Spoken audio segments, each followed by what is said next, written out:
Sound heals faster than surgery. Imagine for a moment the low, resonant hum of a singing bowl, the steady rhythm of ocean waves, the gentle vibration of a tuning fork against your skin. These aren't just pleasant sounds, they are frequencies with the power to mend. For decades, researchers have quietly studied this phenomenon, gathering evidence in labs and clinical settings. Yet their findings were often dismissed, tucked away in obscure journals, overshadowed by more conventional and costly approaches to healing. What if the key to ending chronic pain, the kind that pills merely mask, was hidden all along in a 40-year-old study, a study that promised not just relief, but regeneration? You're about to find out why this discovery matters now more than ever. Back in the 1980s, in a modest university lab, a small team of scientists made a stunning breakthrough. They discovered that specific sound frequencies could significantly reduce inflammation and even stimulate tissue repair. Picture this: lab rats with induced injuries, their bodies responding not to drugs, but to carefully calibrated sonic vibrations. Swelling went down, damaged cells began to reorganize. Healing accelerated in ways that defied conventional understanding. The lead researcher, a soft-spoken but fiercely dedicated scientist, had devoted 20 years of his life to this work. Late nights, meticulous measurements, the faint scent of ozone from humming equipment was a labor of love and conviction. He found that certain tones, like 528 Hz, known by some as the love frequency, could actually encourage cellular repair, easing pain and restoring mobility without a single incision or prescription. But then, silence, not from the sound waves, but from the world.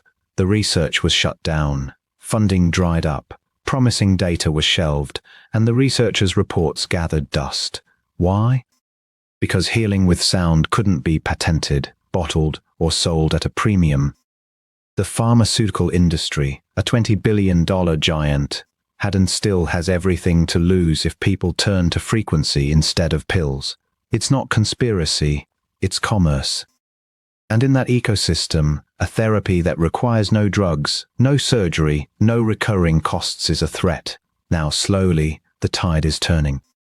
New studies are emerging, echoing those early findings with even greater clarity. In a landmark 2024 study published in the Journal of Integrative Medicine, patients with severe chronic pain received targeted sound therapy. One participant, Maria, had lived with debilitating back pain for 12 years. She described the sensation during the session as warm waves passing through the ache, and after just weeks, her pain reduced by 40%. 40%.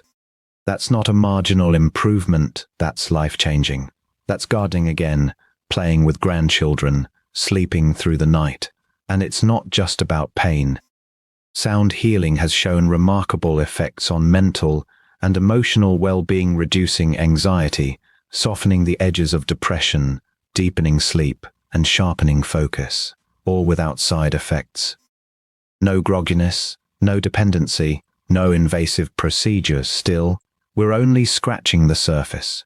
We need larger trials, broader awareness, more courage from institutions to invest in this field. The resistance is real, but so is the hope. Already, clinics and practitioners worldwide are integrating sound baths, vibroacoustic therapy, and frequency-based modalities, and the stories are pouring in. People are feeling it. They're experiencing relief that feels almost too simple to be true. So what's really holding us back? Tradition? Skepticism? Or the monumental weight of an industry built around treating symptoms rather than creating lasting wellness? The potential here isn't just complementary, it's transformative. It invites us to reimagine medicine, not as a battle against the body, but as a collaboration with its innate intelligence. One where healing is harmonious, accessible, and deeply natural. This isn't alternative medicine. This is advanced medicine rediscovered. Explore the potential of sound healing for yourself.